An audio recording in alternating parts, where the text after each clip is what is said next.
आज के इस दिलचस्प विश्लेषण में हम भारत के एक ऐसे राज्य की बात करने वाले हैं जो सच में किसी पावर हाउस से कम नहीं है, झारखंड। चलिए गहराई से समझते हैं इस राज्य की कहानी। एक ऐसा राज्य जिसका इतिहास संघर्षों से भरा है और जिसकी धरती खनिजों और प्राकृतिक सुंदरता से भरपूर है। यहाँ हम सिर्फ फैक्ट्स नहीं गिनाएंगे, बल्कि उन कड़ियों को जोड़ेंगे जो इस राज्य की एक बहुत ही अनूठी तस्वीर बनाती हैं। तो इस विश्लेषण में हमारा सफर कैसा रहेगा? सबसे पहले हम समझेंगे झारखंड की नई पहचान को, फिर इसके शूरवीरों और विद्रोहों के इतिहास में जाएंगे। इसके बाद यहाँ की अद्भुत प्रकृति और भूगोल पर नजर डालेंगे, फिर इसके विशाल खनिज भंडारों और उद्योगों को देखेंगे और अंत में बात करेंगे यहाँ की समृद्ध संस्कृति और आस्था की। चलिए शुरू करते हैं हमारे पहले भाग से, झारखंड एक नई पहचान।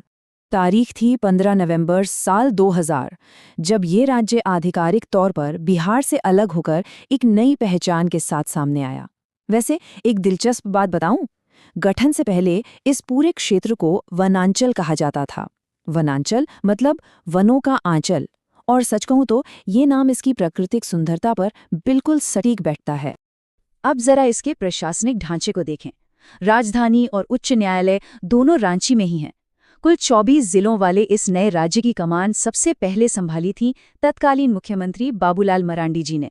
और अगर राज्य के प्रतीकों की बात करें तो वो सच में इस जगह की आत्मा को दर्शाते हैं।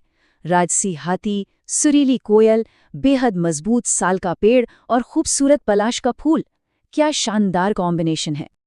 अब आगे बढ़ते हैं दूसरे भाग की ओर, विद्रोह और वीर योद्धा। एक ऐसा इतिहास जो सच में रोंगटे खड़े कर देता है। इस क्षेत्र का संघर्ष कोई कल की बात नहीं है, ये दशकों पुराना है।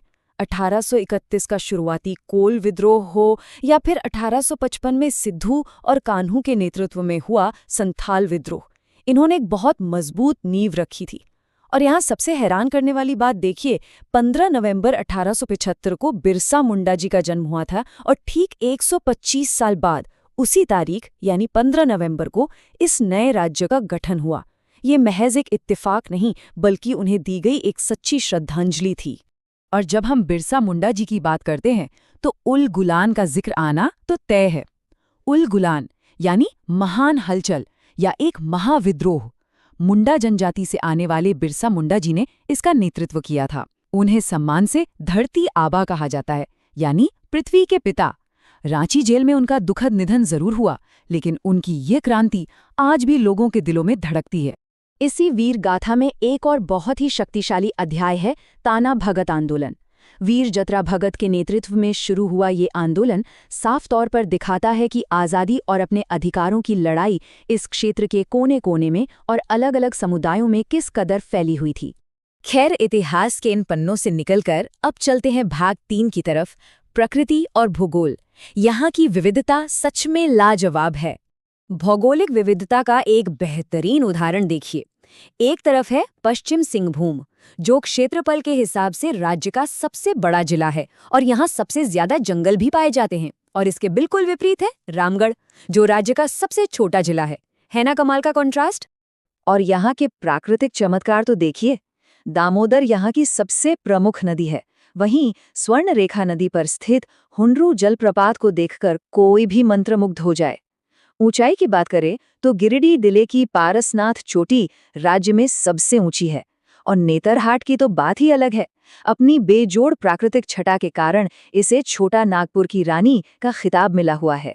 जंगलों की बात हो और वन्यजीवों का जिक्र ना हो, ऐसा कैसे हो सकता है? बेतला राष्ट्रीय उद्यान राज्य का एक बहुत ही मशहूर नेशनल पार्क है, और साथ ही दलमा अभयारण्य को कौन भूल सकता है।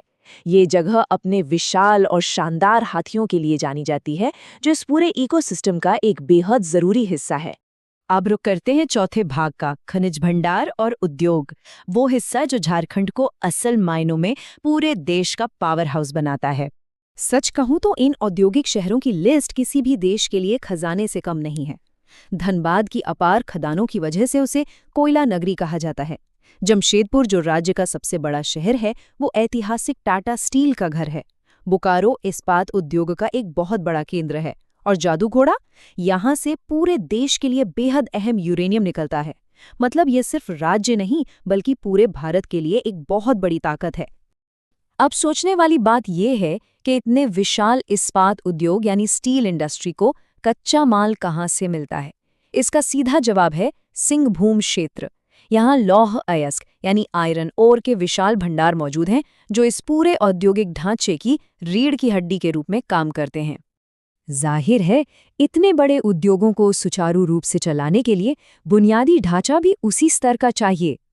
इसीलिए राज्य का सबसे बड़ा बांध मैथन बांध जल और ऊर्जा के मैनेजमेंट के लिए बेहद महत्वपूर्ण है और इसके साथ ही रांची का मुख्य हवाई अड्डा इस पूरे पावर हाउस को देश और दुनिया के बाकी हिस्सों से जोड़ने का अहम काम करता है। चलिए अब आते हैं अपने अंतिम भाग पर, संस्कृति, कला और आस्था, वो चीजें जो इस राज्य की असली रूह हैं।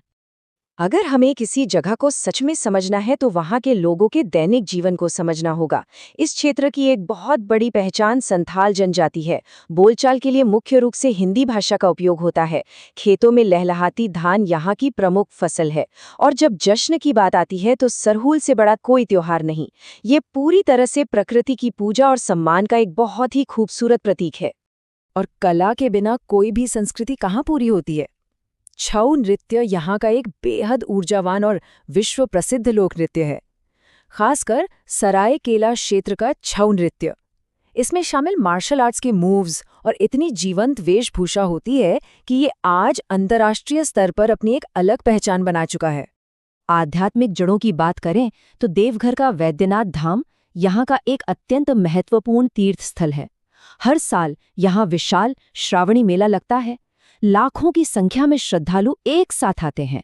यह सिर्फ एक धार्मिक आयोजन नहीं है, बल्कि यह दिखाता है कि कैसे आस्था लोगों को एक मजबूत सूत्र में बांधती है। तो जैसे जैसे हम इस विश्लेषण के बिल्कुल अंत में आ रहे हैं, एक बहुत ही दिलचस्प सवाल सामने आता है। जिस भूमि का इतिहास इतना गौरवशाली और संघर्षपूर्ण रहा हो, जिसकी सांस्कृतिक जड़ें इतनी गहरी हों और प्रकृति ने जिसे खनिजों और संसाधनों से इतना मालामाल किया हो, वो राज्य आने वाले समय में देश के भविष्य को किस तरह से आकार देगा? इस एक सवाल और विचार के साथ आज के इस सफर को हम यहीं विराम देते हैं। इस गहरे और शानदार विश्लेषण का हिस्सा बनने के लिए बहुत बहुत धन्यवाद।